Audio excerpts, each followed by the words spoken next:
eu bem sei, eu sei que a minha vida está nas mãos de meu Jesus, que vivo está.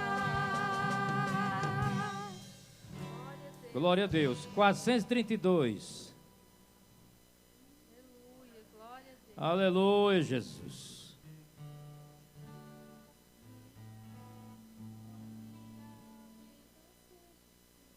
Glória a Deus. Glória a Deus,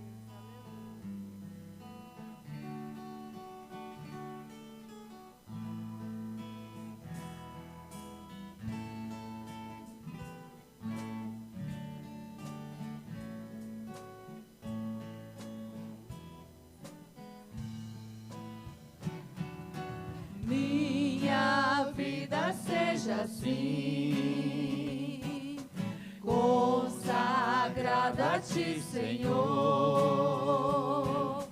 Possa sempre Tu por mim operar no Teu amor. A minha alma lava, Salvador,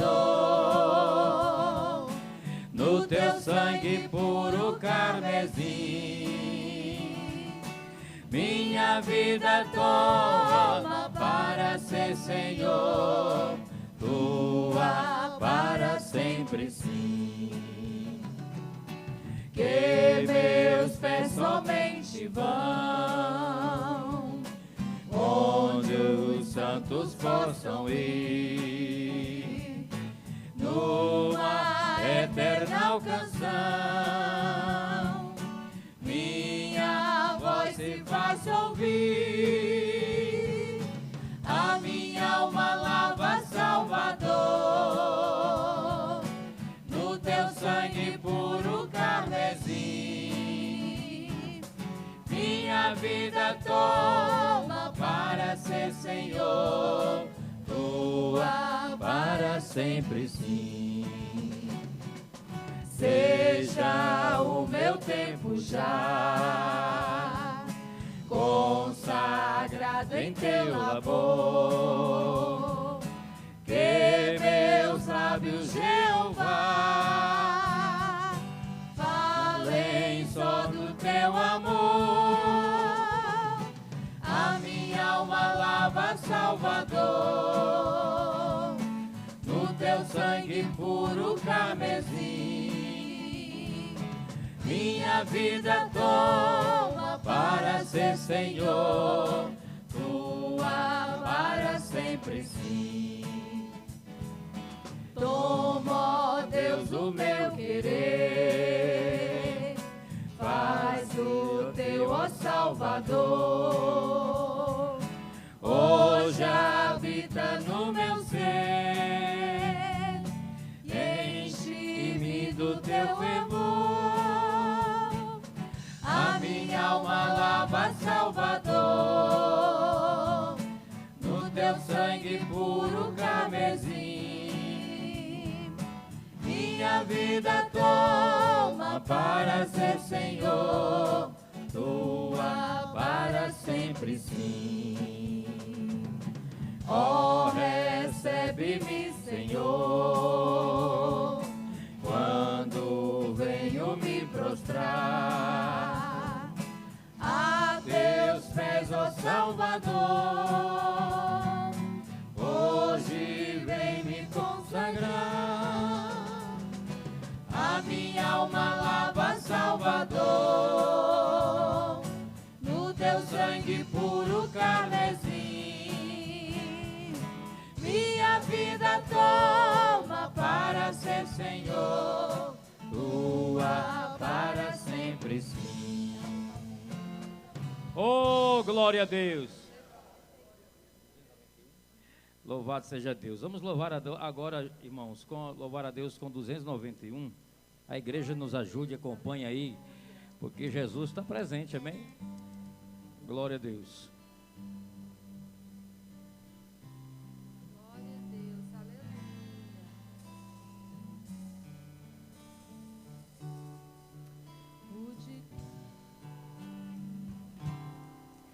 o de cruz se erigiu, dela um dia fugiu, como emblema de vergonha e dor. Mas contempla essa cruz, porque nela Jesus deu a vida por mim, pecador. Sim, eu amo a mensagem da cruz, até morrer eu a vou proclamar. Levarei eu também minha cruz, é por uma coroa a trocar. Veja a glória do céu, o Cordeiro de Deus, ao Calvário humilhante baixou. Essa cruz tem pra mim atrativo sem fim, porque nela Jesus me salvou. Sim, eu amo a mensagem da cruz, até morrer eu a vou proclamar. Levarei eu também minha cruz, até por uma coroa a trocar.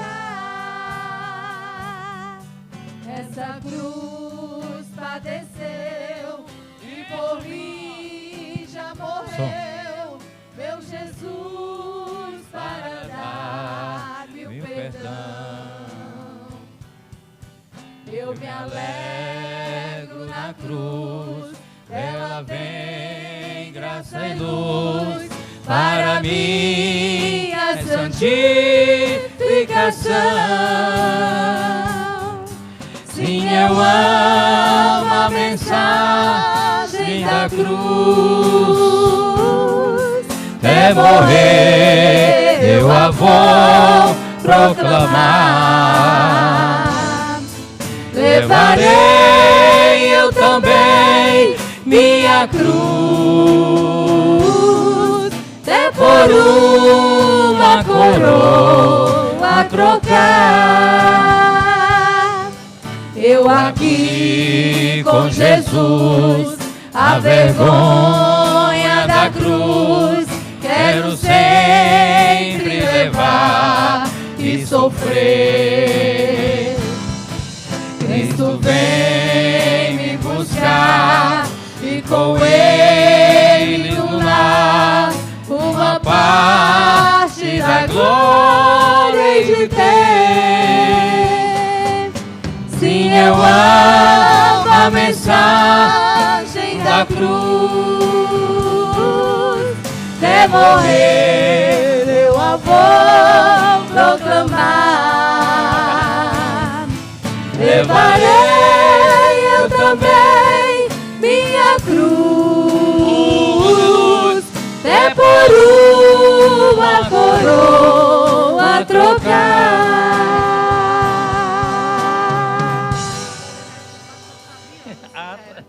Glória a Deus. Irmãos, vamos ficar de pé, irmão, em nome de Jesus. Antes de nós passarmos para o pastor aqui, o homem de Deus, que vai ministrar a palavra, eu quero fazer aqui, pastor Fabiano, uma oração por todos os novos convertidos que vão batizar domingo, né, de todo o campo, para Deus abençoar, amém, Jesus? Por todos os novos convertidos, porque quando está chegando o batismo, muitos querem desistir, a luta é grande, a batalha é ferrenha. Então a Bíblia diz que a oração do justo pode muitos em seus efeitos, amém? Aonde tiver um novo convertido agora, Jesus vai visitar. Glória a Deus, vamos orar.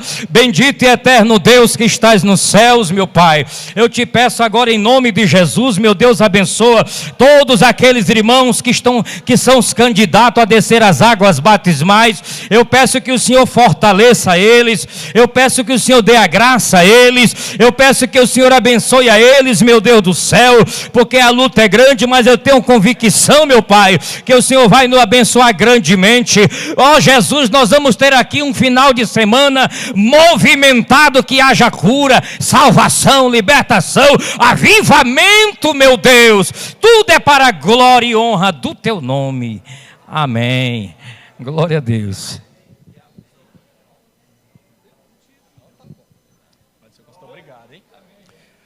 Paz do Senhor para a igreja, louvado seja Deus, estamos aqui mais uma vez reunidos para a gente dar continuidade ao nosso seminário com o tema de escatologia. Aproveitando que uma parte dos irmãos está de pé, eu convido os restantes a ficarem de pé também. E vamos abrir nossa Bíblia, ou acompanhar aqui, né? Apocalipse, capítulo 1. Primeiro capítulo do livro de Apocalipse. Nós lemos esse capítulo todo na terça-feira passada. A gente vai ler só uma parte dele. Vai ficar melhor com a luz apagada, Bibito. Se alguém estiver ali dentro ali. Coitado, Bibito, hoje ele está mexendo no som, está mexendo no computador, está varrendo a igreja, está, né, tirando a oferta e fazendo tudo. Bibito é uma bênção de Deus aqui para as nossas vidas. E Apocalipse, capítulo 1. Vamos fazer aquela leitura, irmãos? Eu leio um versículo, a igreja lê o versículo seguinte. Apocalipse 1, começando do 10. Achei-me em espírito no dia do Senhor, e ouvi por detrás de mim uma grande voz como de trombeta. Igreja.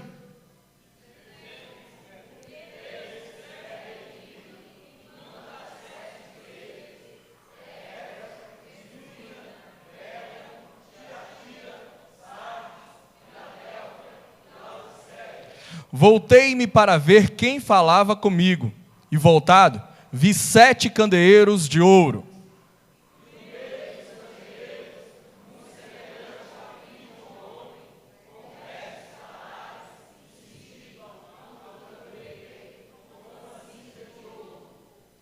A sua cabeça e cabelos eram brancos como a alva lã, como neve, os olhos como chamas de fogo.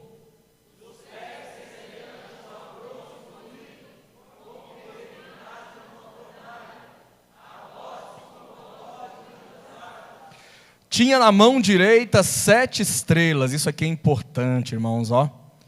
E da sua boca saía-lhe uma afiada espada de 2 gumes. Importante para o contexto de hoje, porque a palavra é toda importante, tá?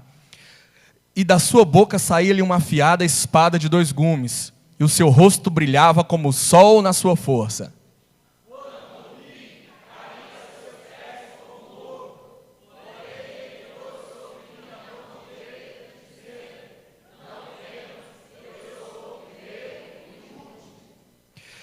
Aquele que vive, estive morto, mas eis que estou vivo pelos séculos dos séculos, e tenho as chaves da morte e do inferno.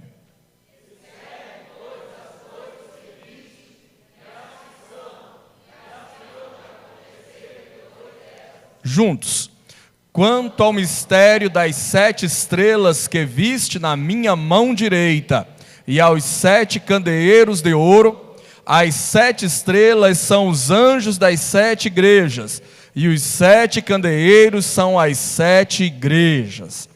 Fecha os teus olhos, curva a tua cabeça, oremos. Pai, mais uma vez, Senhor, nós te louvamos por estar aqui na tua casa. Deus, que o teu Espírito, Deus, nessa noite, venha nos trazer, meu Deus, a revelação da tua palavra, o entendimento, Deus, daquilo que precisamos, meu Deus, para estar preparados, meu Deus, para tudo aquilo, Deus, que o Senhor tem programado, tem projetado, meu Deus, para esses tempos do fim. Deus, como igreja, Deus, nós temos um papel, nós temos, meu Deus, um lugar, meu Deus, dentro deste teu plano, e que nós possamos, meu Deus, ser fiéis, meu Deus, e cumprir prontamente, meu Deus, o teu plano sobre as nossas vidas. É o que eu peço, Deus, nessa noite, em nome de Jesus, amém. Deus abençoe, meus queridos, pode se assentar. Como disse, hoje nós continuamos a nossa palavra, o nosso seminário sobre escatologia, que é o estudo das coisas, dos eventos relacionados ao tempo do fim. Na semana passada nós tivemos uma visão bem panorâmica, a gente falou assim, bem de modo geral, de modo bem abrangente, sobre uma boa parte desses itens aqui. E eu lembro, semana passada, que eu sugeri para os irmãos, a gente imaginando um quebra-cabeça, né? A gente falou isso na terça-feira, e a gente estava pegando isso aqui como peças de um quebra-cabeça, e hoje a gente ia começar a montar esse quebra-cabeça. E a gente vai começar a montar esse quebra-cabeça, eu diria que talvez pela peça mais importante deles, dentro do nosso contexto, dentro da nossa situação, que é falar sobre a igreja do Senhor Jesus. Por que eu digo que, para mim, eu entendo que essa é a parte mais importante? É porque nós somos a igreja, é porque Deus espera algo dessa igreja, e eu entendo que hoje, na próxima terça-feira, e talvez na outra ainda, a gente vai estar passando sobre essas cartas. Nós vamos hoje e na próxima terça-feira, e talvez na outra, se der para terminar na terça-feira, tomara, nós vamos passar pelos capítulos 2 e 3 do Apocalipse, e a gente vai ver o que Deus está falando para aquelas igrejas, e qual a expectativa de Deus para as nossas vidas. Como eu disse, há uma parte dessa teologia, a cronologia, que alguns teólogos pensam uma coisa, outros pensam outra, mas o fato é que nós, como igreja, nós temos que estar preparados para o arrebatamento da igreja que acontecerá. Nós já falamos isso aqui na terça-feira passada, que não há discussão sobre a questão do arrebatamento da igreja. Essa igreja vai ser arrebatada um dia, em nome de Jesus. Nós vamos morar no céu, nós somos salvos pelo sangue de Jesus que foi derramado na cruz do Calvário, e a gente tem que estar preparado para aquele dia. Então, hoje a gente vai começar a entender, vamos posicionar a igreja dentro desse contexto escatológico e entender o que Deus espera de nós, tá bom? Então hoje, marcadinho de vermelho ali, ó, igreja, noiva do Cordeiro, somos nós, e vamos entender o que Deus espera de nós. Primeira coisa, como é que a igreja aparece? Por que Deus chama a igreja para uma missão?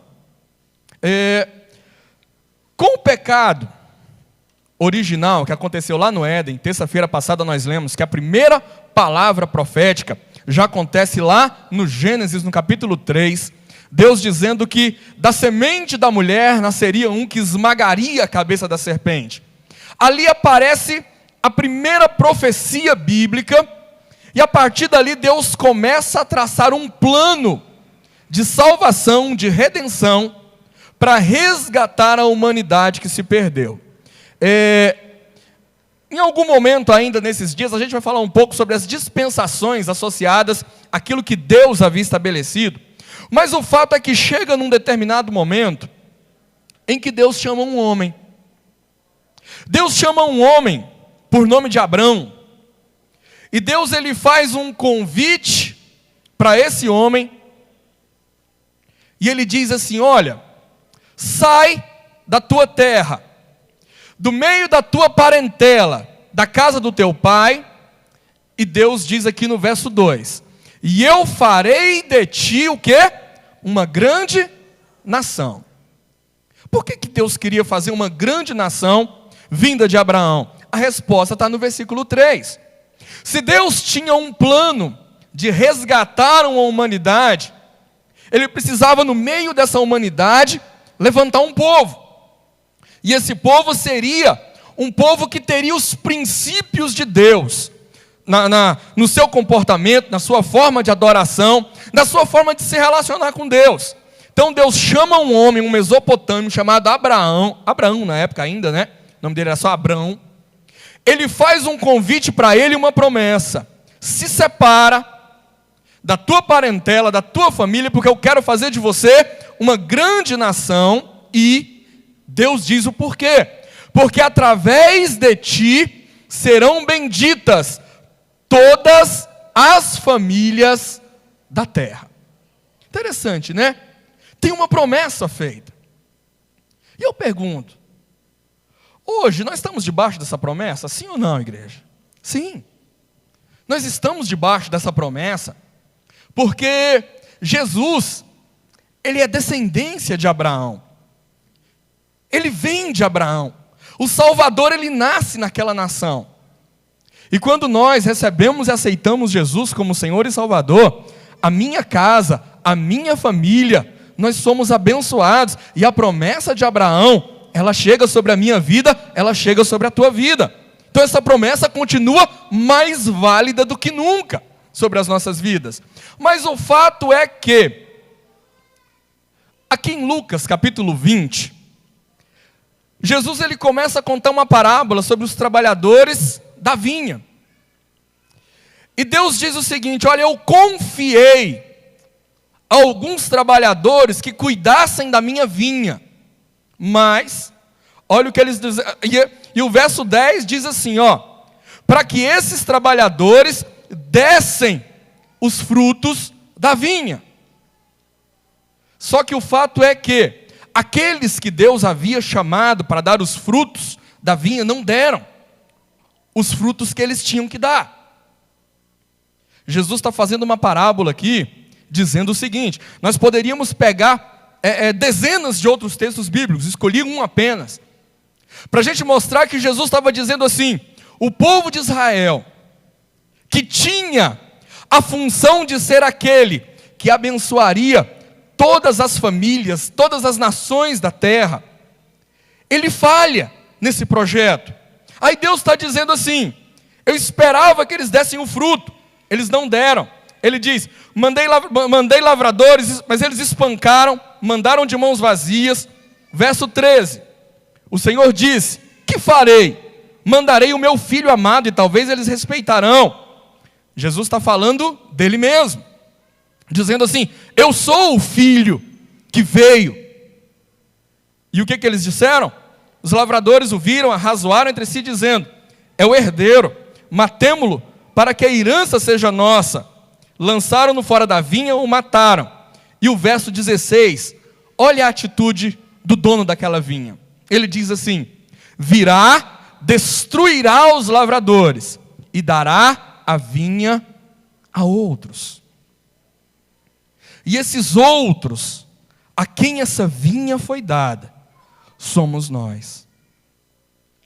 Israel tinha uma missão diante de Deus. Eles falharam.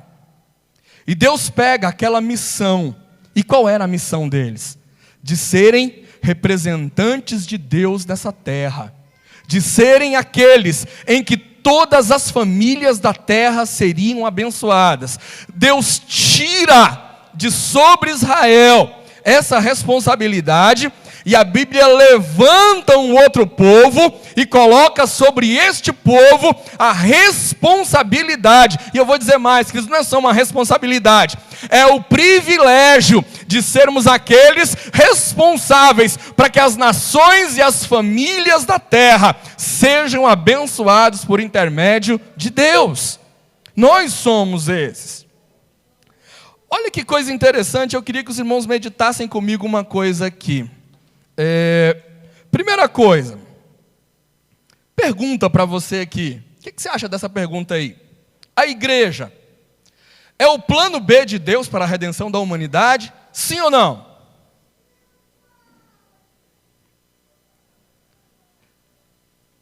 Quando se fala em plano B, parece que alguém planejou alguma coisa, deu errado, então deixa eu pegar um plano B, não é verdade? Quando se fala em plano B, deixa eu dizer uma coisa, querido, plano B é para nós, que somos humanos, que somos falhos, que somos limitados no nosso poder de atuação, porque de repente alguém pode olhar para esse plano e dizer assim: ué, Deus planeja as coisas, não dá certo, e depois Deus faz outra coisa.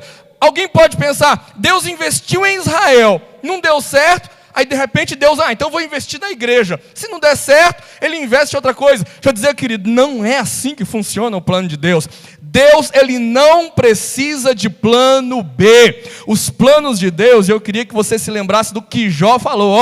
A igreja é o plano B de Deus para a redenção? Definitivamente não. Sabe por quê? Porque a palavra de Deus diz assim: bem sei que tudo podes, e nenhum dos teus planos pode ser frustrado. Queria te dizer, a igreja existe porque Deus planejou que a igreja existiria desde antes da fundação do mundo. Deus não planeja para dar errado. O que Deus planeja, querido, vai dar certo. O que Deus coloca como plano, querido, vai funcionar, porque os planos de Deus não podem ser frustrados. Nós somos igreja do Senhor Jesus e nós fazemos parte de um projeto original que foi feito antes da fundação do mundo para a redenção da humanidade. Então pensa nisso.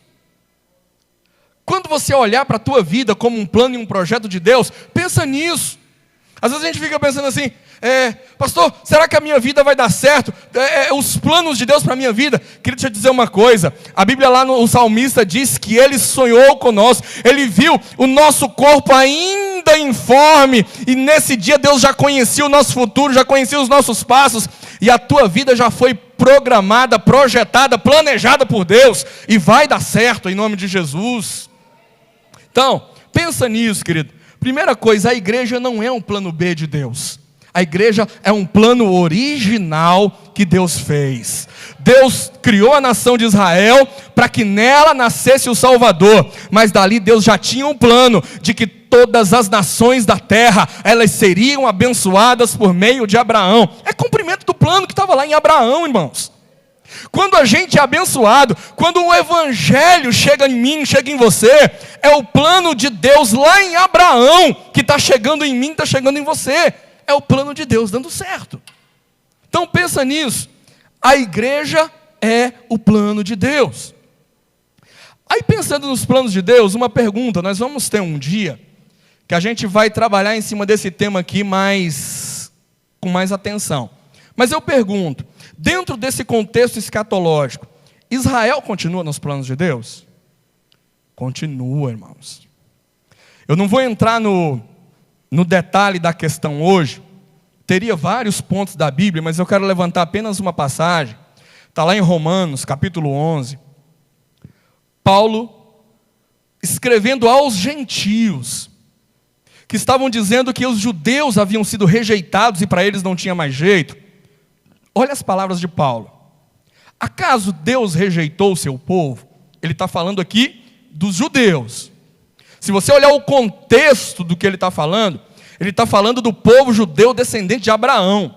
Aí ele está dizendo aqui, acaso Deus rejeitou seu povo? Ele diz aqui, de maneira nenhuma. Olha o que ele está falando. Acho que só esse versículo 1 já resolvia a questão. Para deixar claro que Deus não rejeitou Israel. Israel, daqui a alguns dias a gente vai descobrir que ele tem um papel fundamental dentro dessa cronologia dos planos de Deus para esse nosso estudo escatológico. Aí Deus diz aqui, Deus não rejeitou o seu povo, o qual, olha o que ele diz, de antemão conheceu. Aí ele diz aqui, acaso tropeçaram para que ficassem caídos? Paulo diz, de maneira nenhuma. Aí olha o que Paulo diz. Eu tinha que ter marcado de negrita, era a fase final aqui do versículo, quando diz assim, ao contrário. Por causa da transgressão de Israel, veio a salvação para quem? Para os gentios. Quem são os gentios, irmãos? Somos nós. Olha o que ele está dizendo. A transgressão de Israel foi uma bênção para a nossa vida, porque nós entramos no contexto da promessa, do plano e do propósito de Deus para a redenção da humanidade. Nós fomos alcançados quando Israel perde o direito de cuidar da vinha. Paulo continua dizendo mais. Irmãos, não quero que ignorem esse mistério, para que não se tornem presunçosos. Os gentios estavam começando a se achar assim. Então agora a gente é que está na crista da onda e o judeu fica de lado. Aí Paulo diz assim, calma aí. Ele diz aqui, Israel experimentou um endurecimento em parte, até que chegue a plenitude dos gentios. Ou seja, Paulo está dizendo assim, os gentios, eles vão ter uma missão, eles vão ter uma tarefa a ser cumprida. E quando essa plenitude chegar, quando essa missão for completada, Deus está dizendo assim, todo Israel será salvo. Então Deus está dizendo assim, olha, os gentios têm uma missão. Eles vão chegar ao momento da sua plenitude. E quando isso acontecer, Deus volta para restaurar Israel.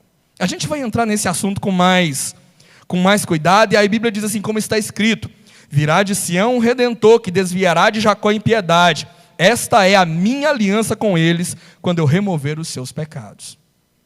Deus fez uma aliança com a descendência de Abraão. E aqui, queridos, é bom a gente estar sempre com a anteninha ligada. Pelo menos, eu sempre gosto de ficar atento a tudo que acontece em Israel. Porque alguém diz assim, Israel é o relógio de Deus do fim dos tempos. Concordo. Apesar que eu acho que Deus tem 2 relógios funcionando paralelamente. Eu entendo que tudo o que acontece com Israel faz parte do relógio, do cronômetro de Deus, contando para os tempos do fim. Mas eu entendo que Deus tem um outro relógio. Eu entendo que o relógio de Israel hoje, ele está meio que parado, esperando um momento chamado grande tribulação acontecer. Enquanto isso, tem um outro relógio correndo, chamado Igreja do Senhor Jesus. Essa igreja tem que estar trabalhando, esse relógio ele está andando, e no dia que essa igreja terminar a missão dela, no dia que essa igreja concluir a tarefa dela aqui na terra, Israel volta a entrar no contexto. Hoje, eu entendo que o principal relógio escatológico de Deus nessa terra se chama Igreja do Senhor Jesus. Somos nós. Eu entendo que nós estamos com esse relógio aqui na mão, irmãos. E vocês lembram como a passagem que a gente leu semana passada de Pedro? Apressando a vinda do Senhor. A igreja tem esse poder na mão. Quando a gente evangeliza, quando a gente fala do amor de Deus, quando a gente vive uma vida santa na presença de Deus, a gente está fazendo o relógio de Deus correr mais rápido, e esse momento chamado plenitude dos gentios chegar. Quando esse dia chegar, essa igreja sai dessa terra, e Israel volta a contar nesse cronômetro de Deus. Então, por enquanto, guarda só essa informação aqui, ó. Israel continua nos planos de Deus? Sim, continua. E sempre fique de anteninha ligada quando você ouvir alguma coisa de Israel. Para a gente entender, esse slide aqui, na verdade, eu apresentei ele na terça retrasada, quando a gente estava falando sobre redenção e adoração. E eu acho que ele caracteriza bem essa mudança de responsabilidade, de privilégio que Deus retira de Israel e coloca sobre a igreja. Porque se a gente olhar em Êxodo 19:5, aqui está a promessa de Deus para Israel, quando ele diz aqui, ó: se diligentemente ouvides a minha voz e guardares a minha aliança. Aí Deus diz, ó, 3 coisas que Deus fala sobre Israel. Vocês serão minha propriedade peculiar dentre todos os povos. Olha a primeira coisa, Israel será propriedade de Deus. Segundo, vós me sereis um reino sacerdotal e um povo santo. 3 coisas que Israel tinha dentro do contexto do povo escolhido de Deus. Israel sai do contexto, entra a igreja do Senhor, e o Espírito Santo fala para Pedro o seguinte, olha só: mas vós sois a geração eleita, e ele diz aqui, ó, o sacerdócio real. Povo de Israel, reino sacerdotal, igreja, sacerdócio real. Olha aqui, povo de Israel seria povo santo, está lá em Êxodo. Olha o que nós somos hoje, nação santa. Olha o que estava lá em Êxodo, vocês serão propriedade peculiar dentre todos os povos. Olha o que ele está dizendo aqui, nós somos povo adquirido de Deus. Em outra tradução vai dizer assim, povo de propriedade exclusiva de Deus. Sabe o que Deus fez? Deus tira toda aquela responsabilidade e privilégio de sobre Israel e coloca sobre as nossas vidas, e a partir de agora Deus espera, queridos, que eu e você sejamos povo santo. O que significa isso, igreja? E aqui eu digo o seguinte, começa a nossa preparação para entrar no céu, vivendo isso aqui que Deus escolheu que nós sejamos. Primeira coisa, nação santa, significa um povo que se separa, um povo diferente. Então eu entendo, queridos, que nós como igreja do Senhor Jesus precisamos e devemos sim ser diferentes na nossa geração. A palavra de Deus é clara quando diz: e outra vez vereis a diferença entre o justo e o ímpio, entre o que serve a Deus e o que não serve a Deus. Essa diferença tem que ser visível e só um povo santo apresenta essa diferença. Precisamos ser diferentes. De propriedade exclusiva de Deus fica fácil, né, a gente entender qual foi o preço que foi pago, queridos. De sangue derramado na cruz do Calvário por Jesus. E quando a gente pensa em reino sacerdotal, qual era a função do sacerdote? Não era exatamente ser a ponte que ligava o povo a Deus. O sacerdote era esse. Era aquele em que o povo chegava no sacerdote, e o sacerdote chegava diante de Deus e apresentava o povo a Deus. Ele era uma espécie de ponte. Eu entendo, queridos, que eu e você hoje como igreja do Senhor Jesus temos que ser essa ponte.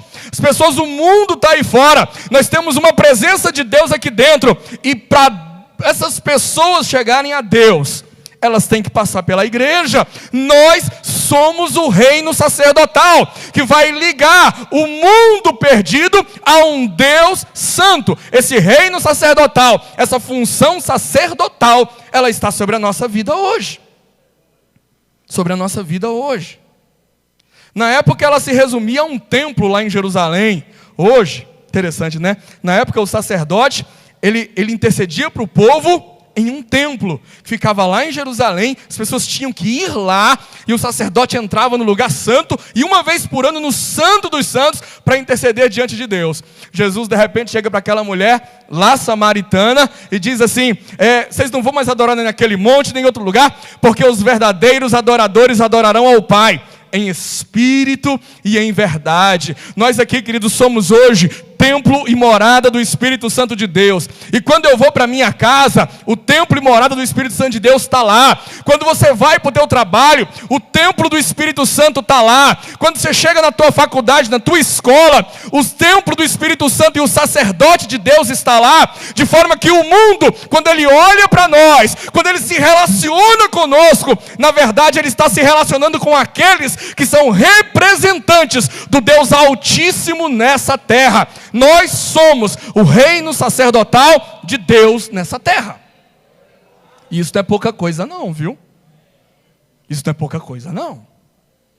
Nós temos essa promessa sobre a nossa vida. Mas muito bem, posicionamos a igreja dentro desse contexto. Entendemos para que a gente existe.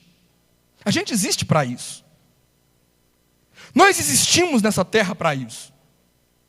Se você de repente estava procurando um sentido para a tua vida, você achou. Pastor, o que Deus espera de mim? Ele espera isso daqui, ó, que você seja isso. Aí, vamos chegar agora no livro de Apocalipse. Primeira coisa, como Deus se revela para a igreja no livro do Apocalipse. Nós lemos aqui, ele mostra uma série de características, mas eu quero analisar um trecho desse texto, e eu queria que você entendesse a importância disso aqui. Lembrando que eu e você somos o quê? Reino sacerdotal. Quando Deus se revela para João, Apocalipse 1, olha aqui. Voltei-me para ver quem falava comigo, e voltando vi 7 candeeiros de ouro. Pergunto para os irmãos, isso aqui vocês vão responder de cara. Quem são esses 7 candeeiros de ouro? As igrejas. O mistério, se você olhar lá no versículo 20, aqui no finalzinho está dizendo, ó, para a gente entender, não ficar dúvida, João está dizendo, vi 7 candeeiros de ouro. E aqui ele está dizendo no verso 20, os 7 candeeiros de ouro são as 7 igrejas. A Bíblia explica, isso aqui não tem mistério nenhum. Agora o que me chama a atenção é que quando Jesus se revela, e João vai olhar, antes dele ver Jesus, ele vê a igreja. Entendeu?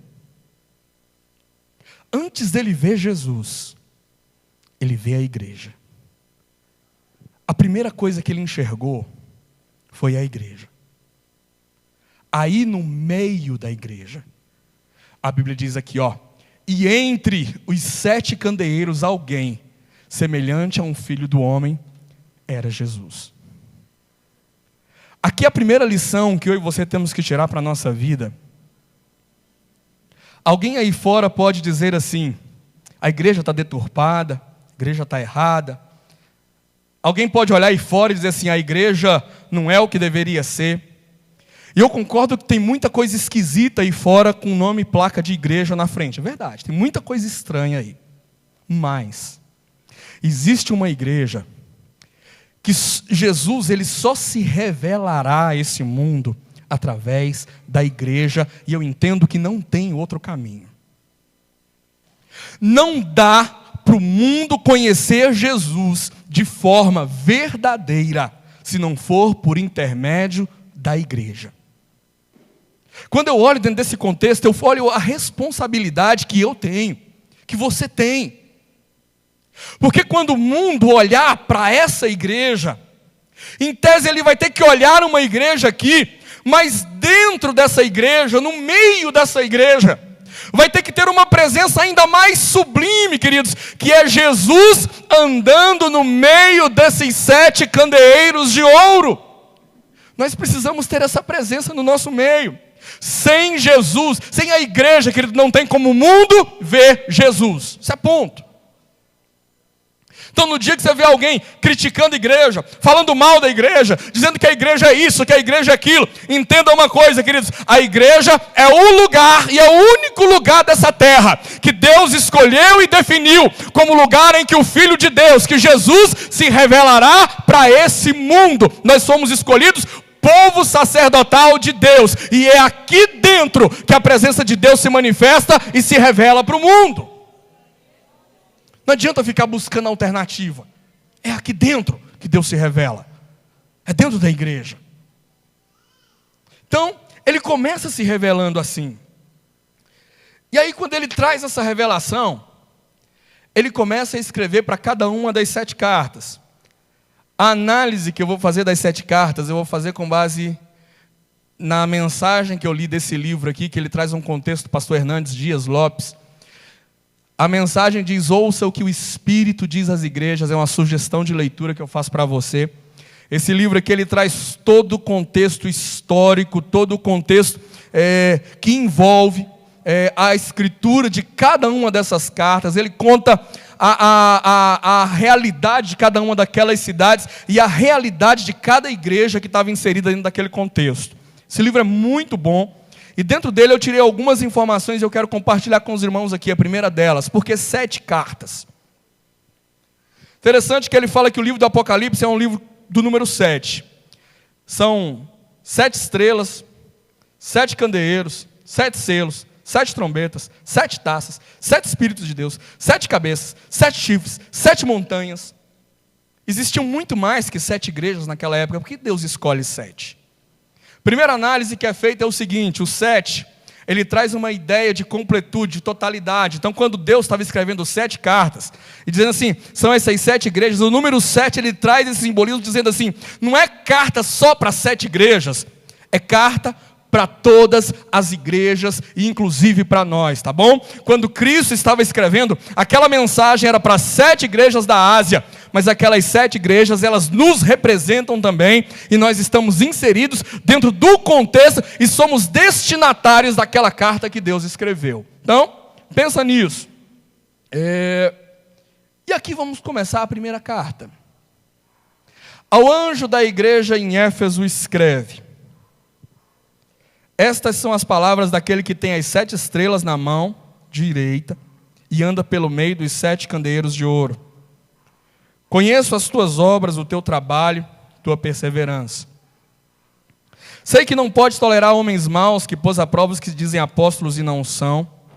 Vocês podiam apresentar aquela peça, Weder, de novo, viu? Os meninos tinham uma peça, irmãos, que eles apresentavam. O pastor acho que lembra desse momento histórico da gente, né?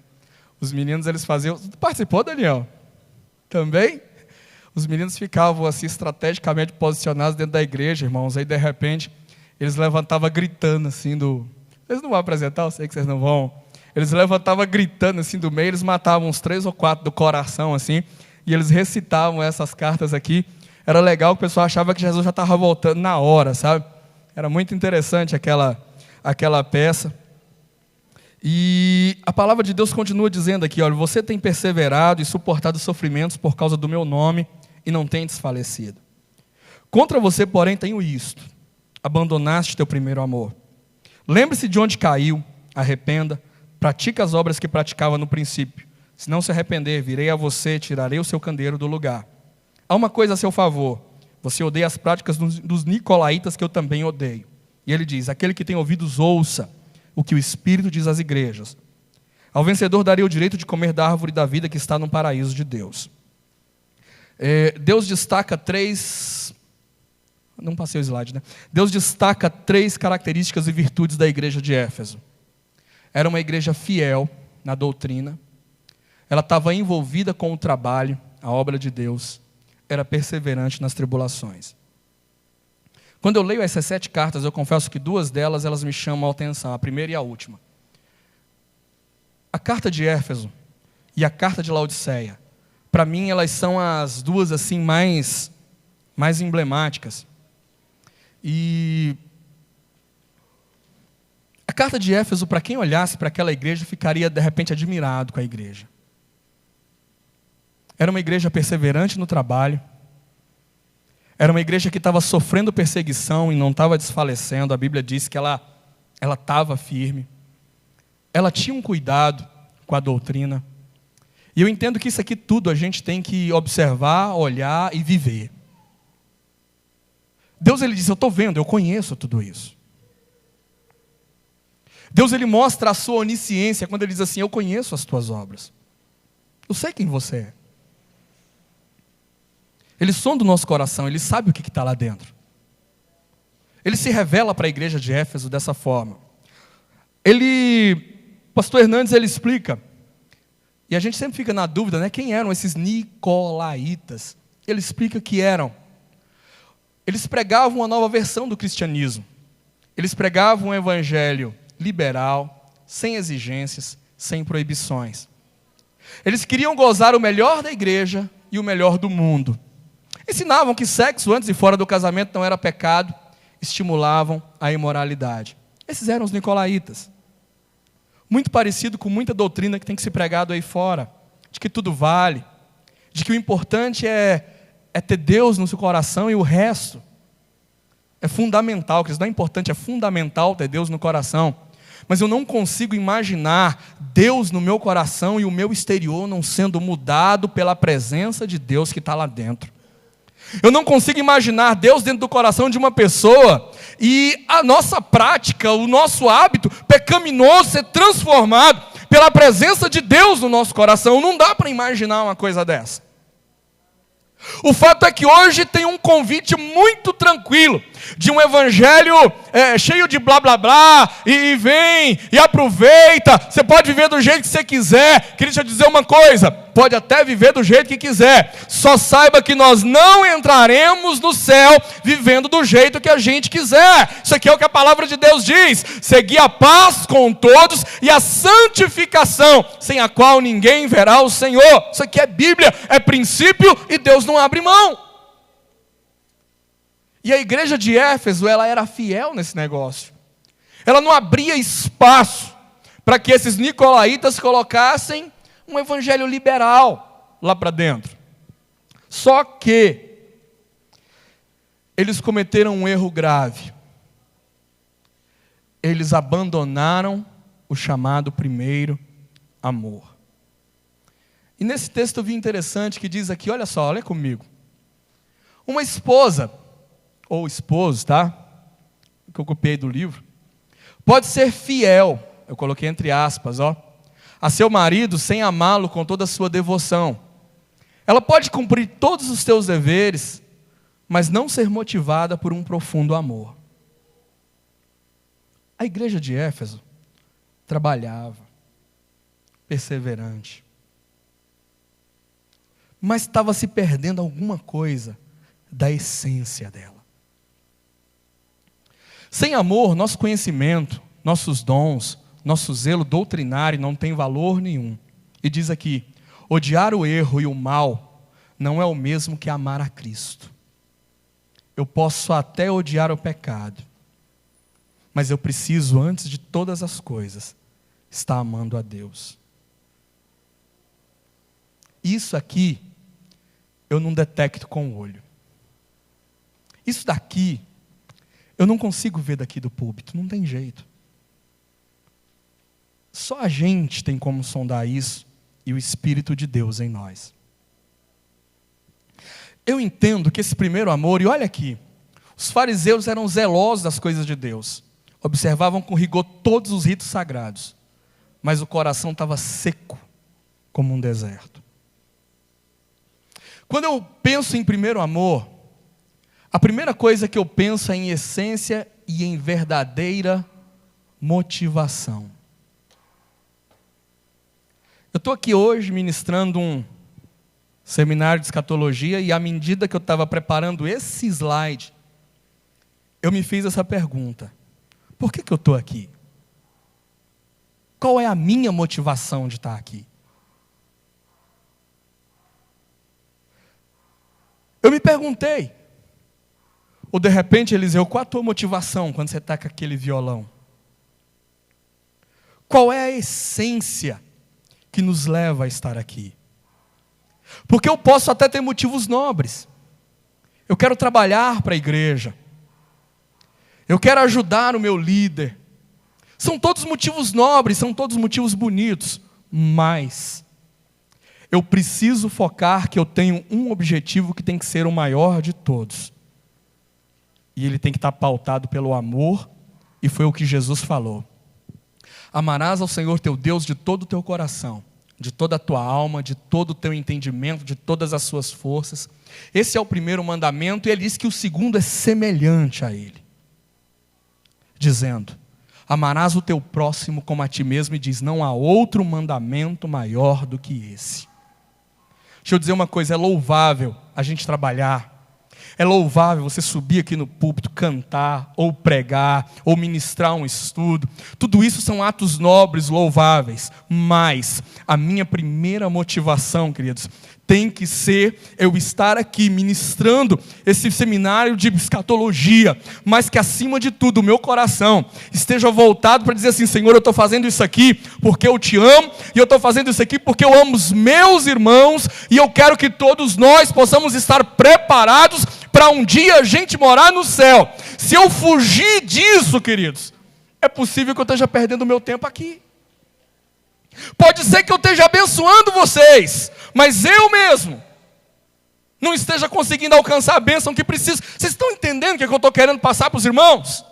É muito sutil, e não adianta que eu não tenho como julgar você, e você não tem como julgar a mim, mas eu tenho como sondar as minhas motivações, e tem alguém que conhece o meu coração muito melhor do que eu mesmo me conheço, e ele sabe quais são as intenções do meu coração e as minhas motivações. Eu olho para uma igreja de Éfeso trabalhando, uma igreja de Éfeso sendo perseverante, uma igreja de Éfeso sendo zelosa na doutrina, mas perdeu a essência daquilo que precisava fazer. E Deus chega para aquela igreja e diz assim, Deus oferece uma chance de recomeço e diz, lembra-te de onde caíste. Você percebeu? Porque Deus está falando assim, uma igreja que perde o primeiro amor, que perde essa essência, ela caiu. Deus está falando dessa igreja caiu. E Deus está falando assim, lembra da onde você caiu. Quando o filho pródigo se lembra, foi a primeira coisa que ele fez para voltar, foi se lembrar da casa do pai. Aí a palavra de Deus continua dizendo mais, arrepende-te. E aqui, arrependimento não é emoção, é decisão. É atitude. O filho pródigo não só lembrou da casa do pai, ele voltou para a casa do pai. Lembrança sem arrependimento é remorso. Foi o que aconteceu com Judas. Ele não se arrependeu. Ele se lembrou do que fez, mas não teve arrependimento, teve remorso. Resultado foi morte para a vida dele.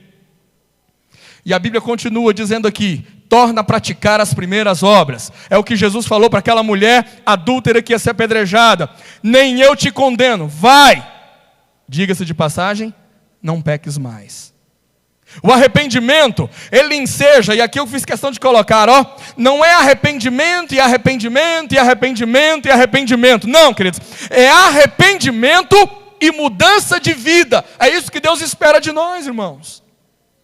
Não é viver uma vida de prática de iniquidade, a gente tem que vencer esse negócio. Obviamente que Deus tem perdão para mim e para você todos os dias, mas Deus espera que eu e você mudemos o comportamento e a atitude da nossa vida se a gente quiser morar no céu. Então é mudança de vida, é se arrepender e se voltar para Deus. Ok? Então vamos adiante um pouquinho. Na verdade, queridos, eu estou olhando para o relógio ali, são 9 horas. Está passando já das 9. Eu ia falar da carta da igreja de Esmirna hoje. Mas vamos fazer o seguinte. São 9 horas. Nós precisamos orar. Nós precisamos buscar um momento de comunhão com Deus. A gente termina a carta de Éfeso. Terça-feira que vem a gente retoma aqui em Esmirna. A gente continua. Mais 2 terças-feiras a gente termina essas cartas aqui. Eu quero te convidar a se colocar de pé nesse instante. E tem uma coisa que quando eu estava preparando essas cartas aqui, teve uma coisa que Deus colocou no meu coração. O pastor Vieira já está vindo e eu ia chamar ele aqui para cá agora. O pastor já está vindo e eu queria chamá-lo aqui por um motivo. Quando Deus começa a escrever as cartas, manda João escrever, ele endereça essas cartas para uma pessoa. A carta é para a igreja. Mas essa carta, ela tem um destinatário. A Bíblia diz ao anjo da igreja. E eu entendo, pastor Vieira, quando eu estava ministrando essa palavra aqui, preparando, eu entendo que tem obreiros, tem pastores, tem muita gente aqui, que Deus colocou na nossa vida, eu sei, uma palavra de autoridade, uma palavra de bênção, uma palavra sacerdotal, mas tem alguém aqui dentro dessa igreja, que eu entendo que o peso da palavra dele, ele é maior do que as dos demais, e essa pessoa é o anjo da igreja, e esse anjo da igreja aqui hoje, é o Senhor. E quando eu olho para essas igrejas, Deus escrevendo para cada uma delas, Deus está falando para um anjo, dizendo assim, anjo da igreja, eu confio essa profecia, esse selo, essa palavra nas tuas mãos. Aquele anjo tinha a função de corrigir no que fosse necessário e de abençoar aquele povo. E eu queria terminar a ministração dessa palavra, como das outras terças-feiras que a gente vai ter, que a gente vai estar falando de igreja, e para cada uma delas, Deus passava aquela responsabilidade para o anjo. E eu queria passar para o Senhor esse microfone, e que o Senhor, como anjo dessa igreja, eu sei que o Senhor já nos abençoa todos os dias, mas que o Senhor, dentro desse contexto, dentro dessa palavra, dentro da autoridade que eu sei que Deus tem colocado na tua vida, o Senhor nos abençoe, porque nós somos carentes e dependentes da bênção de Deus, mas sendo o Senhor o sacerdote de Deus aqui nessa casa, eu sei que a tua palavra sobre a nossa vida, ela tem um peso maior, e eu quero passar isso para o Senhor. Amém. Amém. Amém. Pai do Senhor Jesus para todos. Glória a Deus. Então nós vamos manter essa disposição sempre de abençoar o povo. E às vezes, pastor Fabiano, me causa uma vigilância muito grande, porque não deixa de ter algum desacerto entre alguém, alguma indisposição, como anjo da igreja, como sacerdote da casa do Senhor. Eu me empenho para não me aborrecer com ninguém e não abrir a boca para proferir palavras que venham prejudicar a pessoa. Eu prefiro engolir, prefiro ficar comigo e às vezes sem o coração estar pedindo, mas abrir a boca e abençoar a pessoa. O coração está dizendo, não merece, mas eu abençoo. Mas ele está desse jeito, mas eu abençoo. Porque eu acredito que a bênção de Deus, é que enriquece e não acrescenta dores. Então, às vezes, o nosso momento que nós temos com o irmão é um momento, mas o que vale é a essência que nós temos com as pessoas. É a essência que nós temos. Um certo historiador disse que quando dois amigos comerciantes, eles voltaram do comércio e com lucro, e eles desentenderam ali naquela sociedade, e um brigou e bateu no outro, e o mais fraco apanhou, aí o outro saiu, foi embora, ele foi lá na areia, onde ele estava ali na praia, e escreveu: hoje fulano de tal me bateu. E as outras pessoas observaram aquilo. Aí depois, outro dia, eles encontram, aí eles fizeram as pazes, e ele escreveu na pedra lá: fulano de tal é meu amigo. Alguém falou: por que você escreveu na areia o dia que você apanhou dele? E por que você escreveu na pedra que vocês são amigos? Ele disse que os nossos momentos de desentendimento são muito pequenos.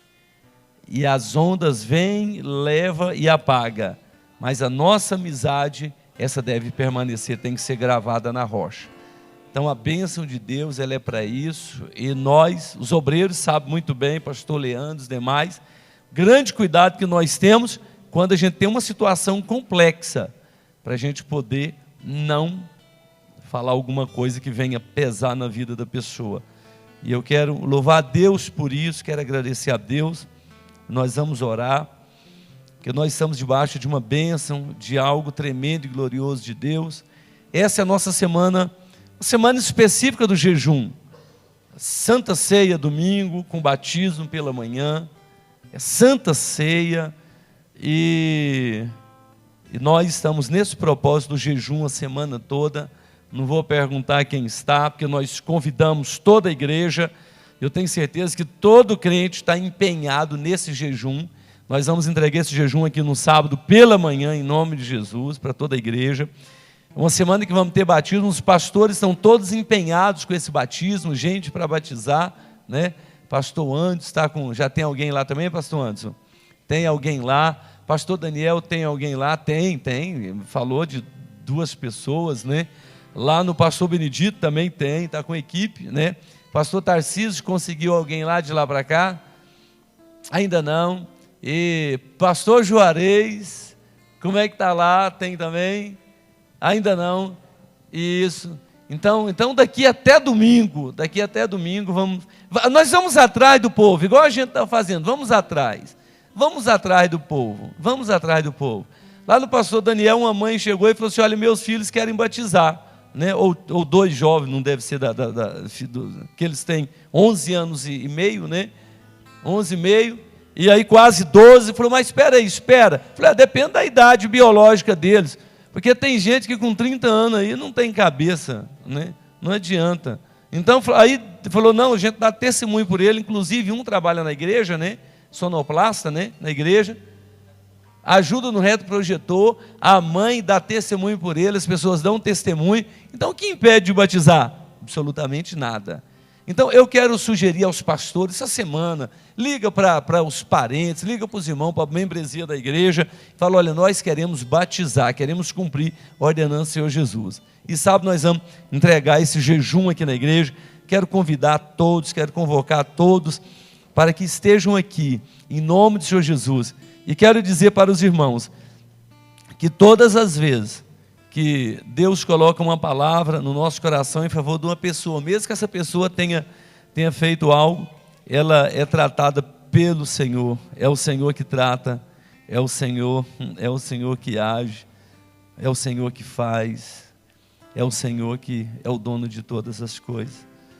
Eu quero, em nome de Jesus, então, convidar os servos de Deus, a serva de Deus, a dobrarem os seus joelhos. Nós vamos orar. Eu quero agradecer a Deus pela vida dos pastores que aqui estão. Agradecer a Deus pela vida do pastor Anderson, pastor Daniel, pastor Juarez, pastor Benedito, pastor Tarcísio. E os irmãos que os acompanham, suas respectivas esposas que aqui estão. Eu quero profetizar na vida de vocês. Mas em nome do Senhor Jesus, nós vamos entoar essa canção. que já vai sendo dedilhada ali pelo irmão Eliseu, e dizer assim: não vou calar meus lábios, vou profetizar, manifestar a graça e abençoar quem Deus quer libertar. Não vou calar meus lábios, vou profetizar, manifestar a graça e abençoar quem Deus quer libertar. Sobre tua vida vou profetizar, nenhuma maldição te alcançará. Sei que Deus tem pra ti um manancial, cujas águas nunca cessarão.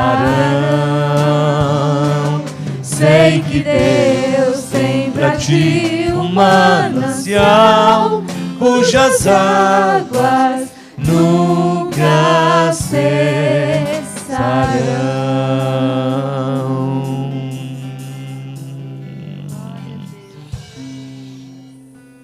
Pai nosso que está no céu, santificado seja o teu nome, e venha a nós o teu reino, seja feita a tua vontade, assim na terra como no céu. E o pão nosso de cada dia dai-nos hoje. Perdoa, Deus, as nossas dívidas, assim como nós perdoamos nossos devedores. Não nos deixe, Senhor, cair em tentação, mas livra-nos do mal, pois teu é o reino, o poder e a glória para sempre. Amém. Amém, amém. Pai, segundo a orientação e a revelação e o desejo que foi gerado no coração do teu filho, pastor Fabiano, e seguindo a orientação da tua palavra, que foi entregue ao anjo da igreja, essas cartas, essa palavra de bênção, essa palavra profética, é bem verdade que no meu coração, eu gostaria muito de estar aqui ouvindo os anjos das igrejas que estão nas nossas congregações, mas eu quero dirigir uma palavra para eles também.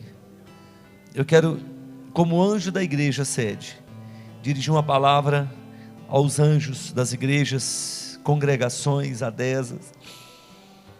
Quero dirigir uma palavra, Senhor, aos santos obreiros deste altar, a estes homens que compõem essa tribuna santa, esse lugar que o Senhor disse que tiraria por detrás das manadas a Davi e os colocaria sentado entre os príncipes.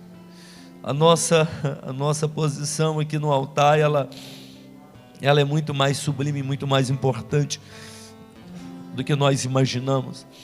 E muitos não valorizam, muitos não tratam com devida atenção, com a devida dedicação, nós sabemos disso. Mas eu quero falar para aqueles que têm dedicação, para aqueles que têm responsabilidade.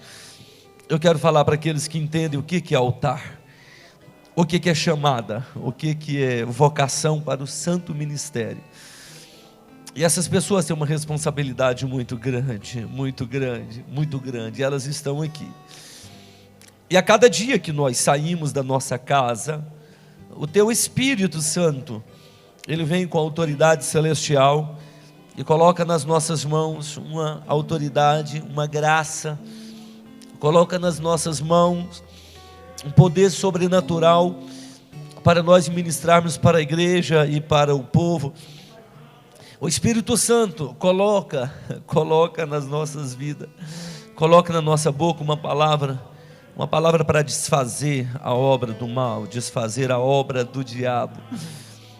Pai, e o Senhor conhece a grande responsabilidade e a seriedade que nós tratamos as coisas santas, que nós tratamos o altar, que quantas vezes nós estamos orando em favor da igreja e o nosso coração ele se apresenta aqui no teu altar e nós começamos a ver a manifestação do teu poder e da tua glória, a tua Shekinah que vem neste lugar. De longe nós sentimos a tua presença santa neste altar, nesta casa. De longe, quantas vezes eu me lembro desse altar e dessa casa e sou visitado pela tua presença, porque a tua presença está neste lugar.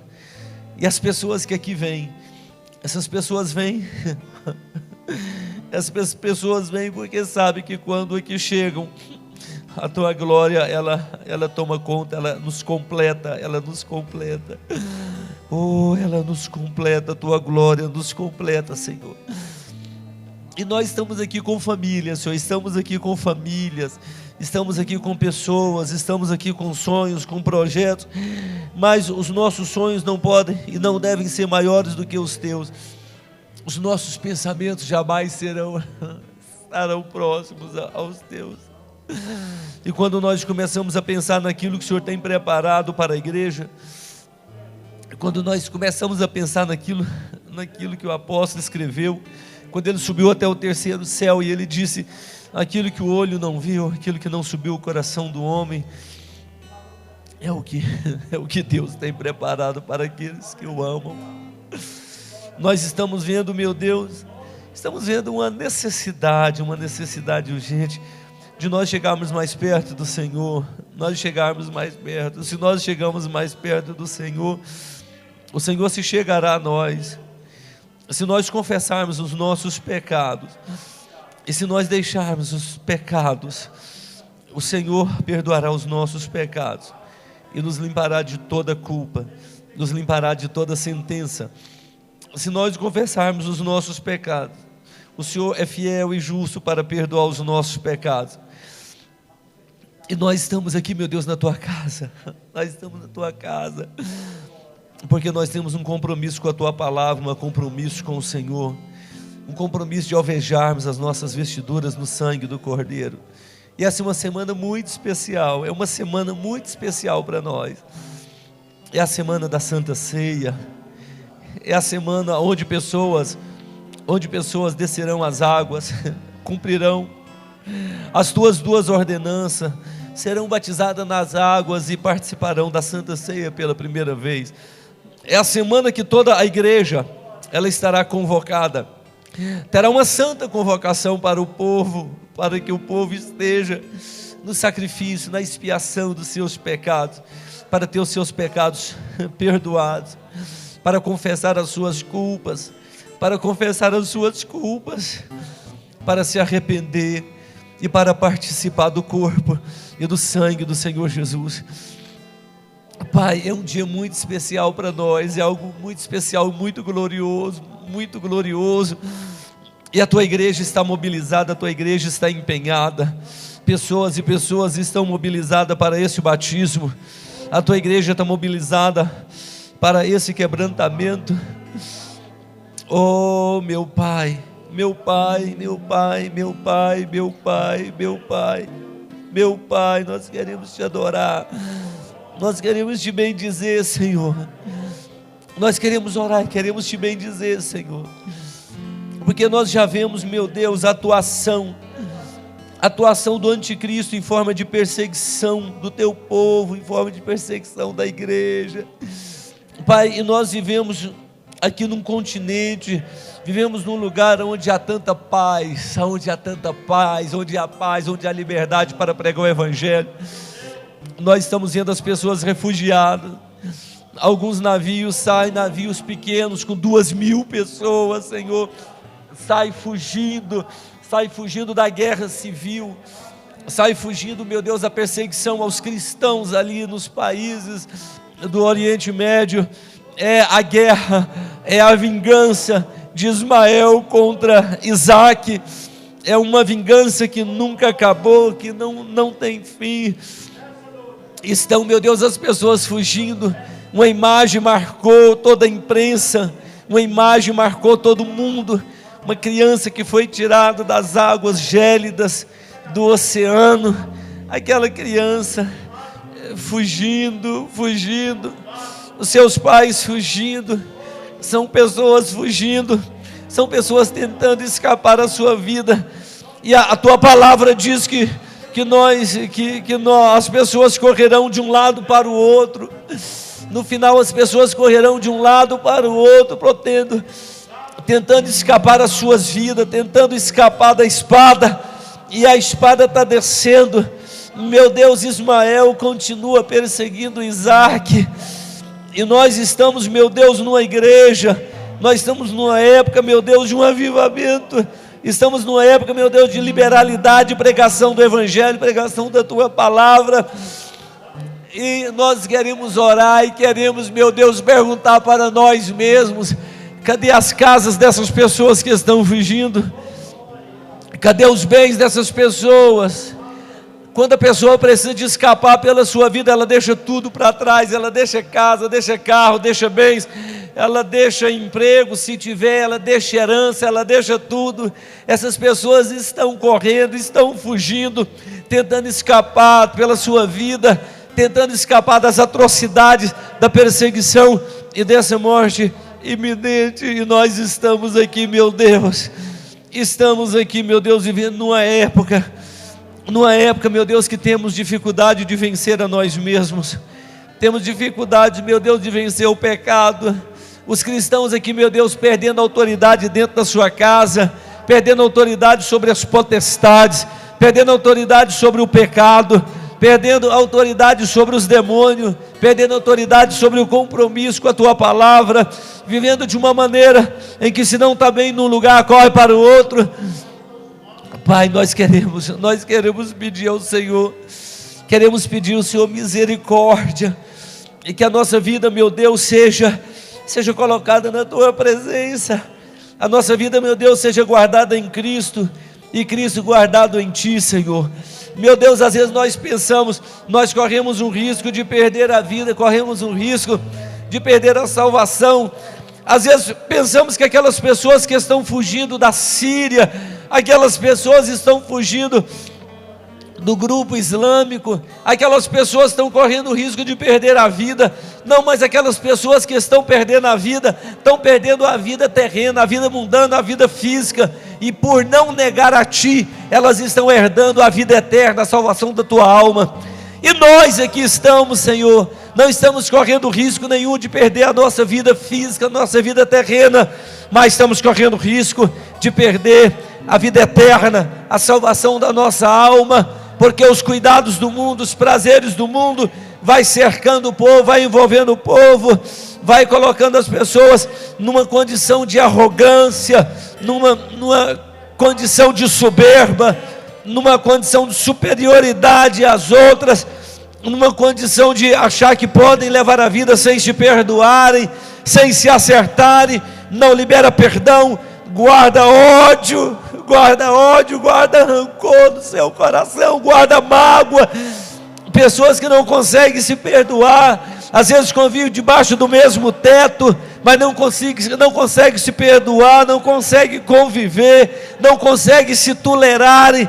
Pessoas estão se pegando, tem um ódio, tem uma ira, tem uma vaidade, que é muito pior. Isso é muito pior, isso mata de uma maneira permanente. Isso mata muito mais do que as espadas, do que as adagas afiadas do Estado Islâmico. Eles podem matar apenas o corpo, mas não podem matar a alma. O pecado não, o pecado, ele até conserva o corpo, o pecado até protela a pessoa, o pecado até deixa a pessoa ir mais adiante, mas mata a alma, mata a espiritualidade, mata a comunhão. E o que adianta o mundo ganhar o mundo inteiro se ele perde a sua alma?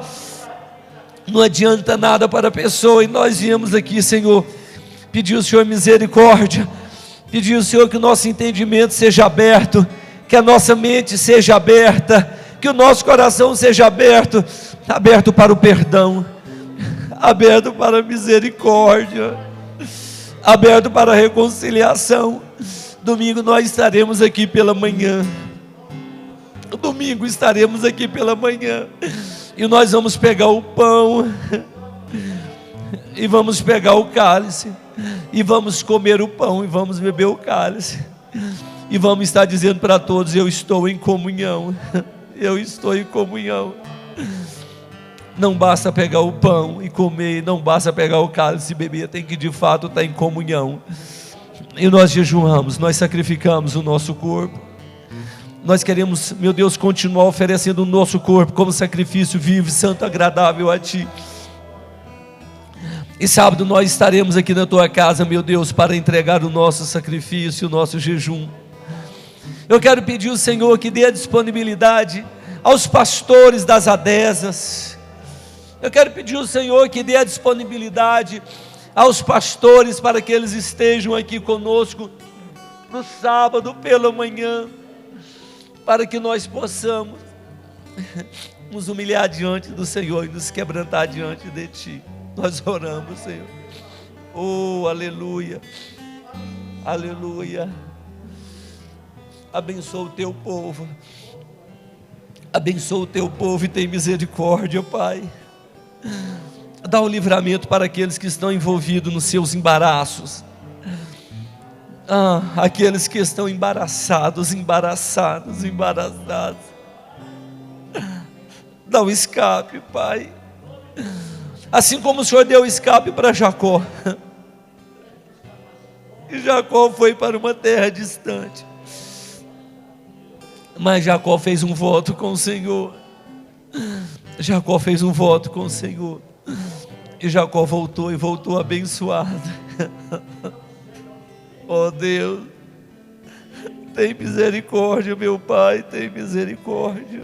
Tem misericórdia, meu Pai. Tem misericórdia, meu Deus. Tem misericórdia, meu Pai, tem misericórdia. Tem misericórdia, Pai. E guarda, Senhor, e guarda. E guarda. E guarda. Oh, santo é Teu nome. Santo, santo é Teu nome. Se algum servo ou serva de Deus, vaso de Deus, tem da parte do Espírito Santo uma revelação, uma visão, uma profecia, querido, dá lugar ao Espírito Santo para entregar para a igreja, para entregar a profecia em nome de Jesus, em nome de Jesus. Oh, aleluia, aleluia, aleluia. Nós Te louvamos, Senhor. Tem misericórdia. Tem misericórdia, meu Deus, do nosso Jacó. Tem misericórdia do nosso Jacó. Tem misericórdia, Pai. Tem misericórdia. Oh, a nossa alma, Pai. Nossa alma geme. Geme, se quebranta. Oh Deus. Oh, santo, santo, santo, santo, santo. Santo, santo. Abençoa, meu Deus. Abençoa. Abençoa os pastores. Abençoa pastor Anderson, pastor Juarez, pastor Daniel. Abençoa, meu Deus, pastor Benedito, pastor Tarcísio. Abençoa, Pai, as suas famílias, a congregação. Dá o crescimento aos Teus filhos. Oh, santo.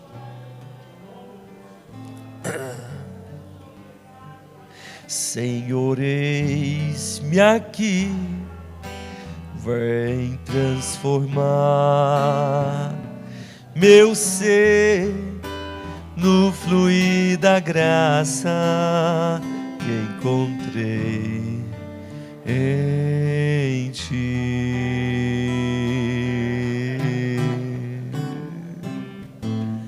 Senhor, descobri que as fraquezas que há em mim podem ser vencidas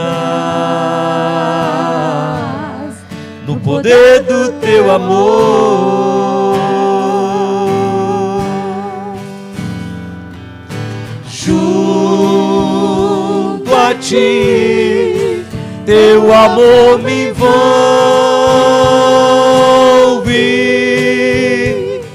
atrai-me e ao teu lado está. Espero em ti e subo como águias nas asas do Espírito, contigo voarei no poder do teu amor.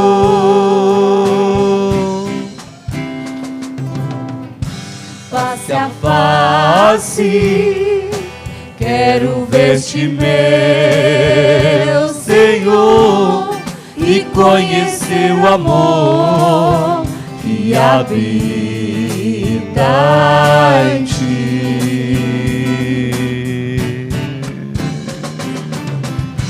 Vem renovar minha mente em teu querer, meus dias viverei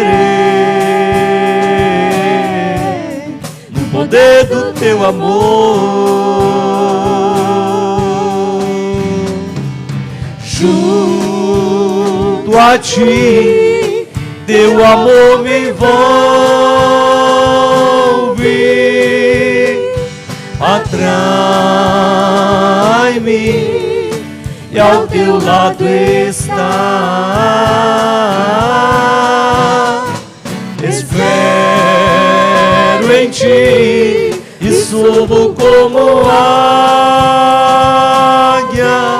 nas asas do Espírito, contigo voarei no poder do teu amor. Junto a ti,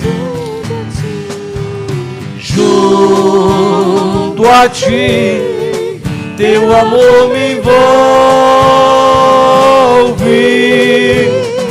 atrai-me e ao teu lado está. Espero em ti e subo como águia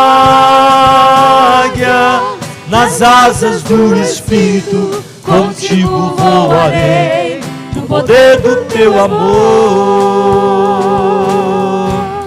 Nas asas do Espírito, contigo voarei no poder do teu amor.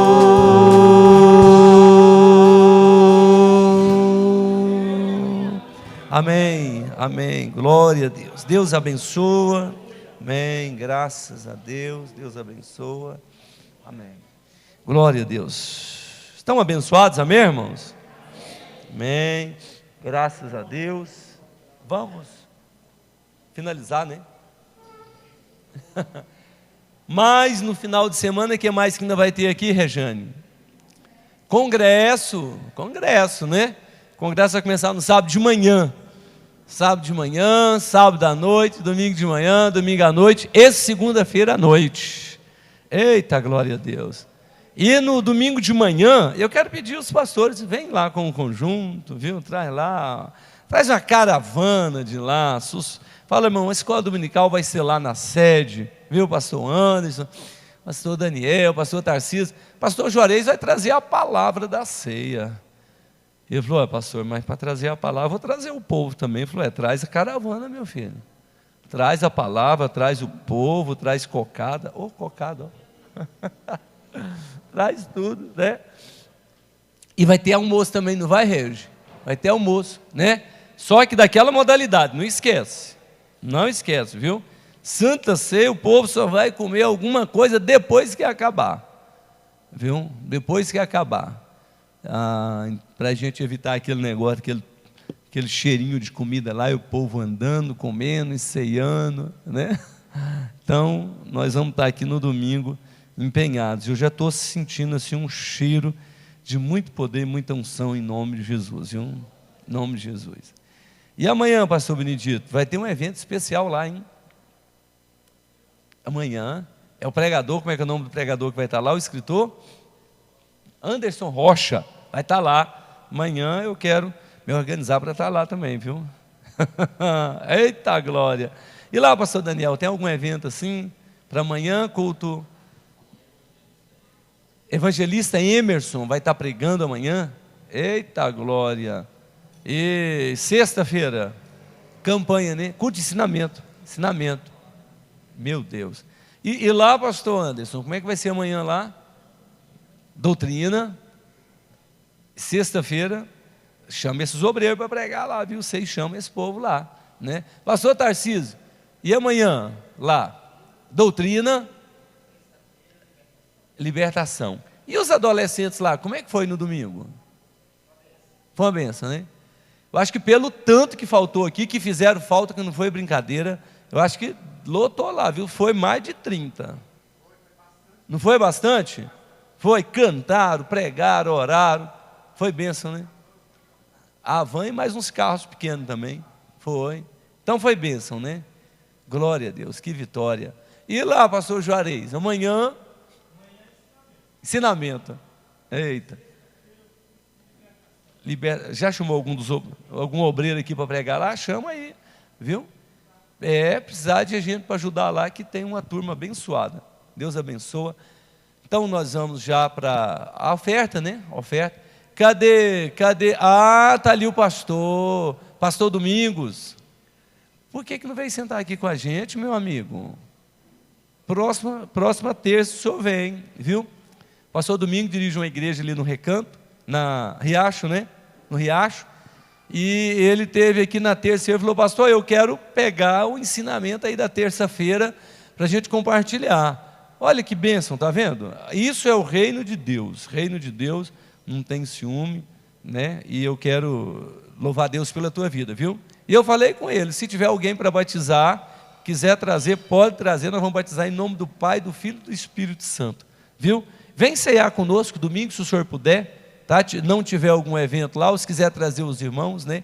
Mora longe, porque aqui a gente é o seguinte: a gente entende que cada ovelha tem o seu pastor e tem a sua igreja. Se tem uma coisa que a gente não faz vem para cá, vem congregar aqui, não, de jeito nenhum. Aonde está, vem, recebe a bênção e seja abençoado em nome do Senhor Jesus, né? Muito bom, né? Está aí, irmã, a mãe do Igor. Eu só não gravei o nome da senhora ainda. Mariana, muito bem, irmã Mariana, né? E a futura esposa do Igor está ali, né? Muito bem. Então, Deus abençoe. O que mais? Tem mais alguém visitando? Todos de casa, né? Todos de casa. Todos, amém. Deus abençoe. Então, vamos ofertar na casa do Senhor. Pega aí.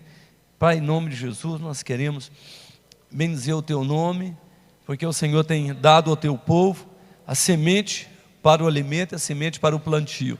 Pai, em nome de Jesus, prospera os teus filhos, dá, Pai, o crescimento dessa semente para eles, e guarda e livra de todo o mal. Abençoa, meu Deus, teus filhos nas suas finanças, abençoa, Pai, em nome de Jesus, amém. Amém. Amanhã, tarde da bênção, muito bem, amanhã, tarde da vitória aqui na igreja. E quinta-feira, pastor Leandro, desafio, quem que vai pregar aqui quinta-feira? Eita, presbítero Luiz, vai trazer a palavra, então, vocês não faltem não, Deus te abençoa. Deixa eu ver, senhora, campanha do quilo, isso, olha só, Bom Samaritano está solicitando os irmãos para que colaborem com a campanha do quilo. Queridos, veja bem, essa aí é uma oferta voluntária, tem os dízimos, tem a oferta, tem a oferta voluntária, dízimo, primícia, oferta voluntária. Campanha do quilo é oferta voluntária. Então, os irmãos ficam à vontade para trazer para a campanha do quilo. A irmã Vilma com a irmã Hilda e essa equipe toda tem trabalhado de uma maneira assim, heróica, até heróica mesmo, viu? Nesse trabalho, até heróica mesmo, é isso aí. E tem pessoas que vêm de longe, né? E aí chega aqui, olha, eu estou precisando de um recurso. Nós não dizemos não, a gente abençoa em nome de Jesus, né? Deus abençoa. Vamos colocar em pé então, agradecer a Deus pela vitória. Irmã Elisete, como é que está aquela programação, filha, do Enem, só para a gente finalizar?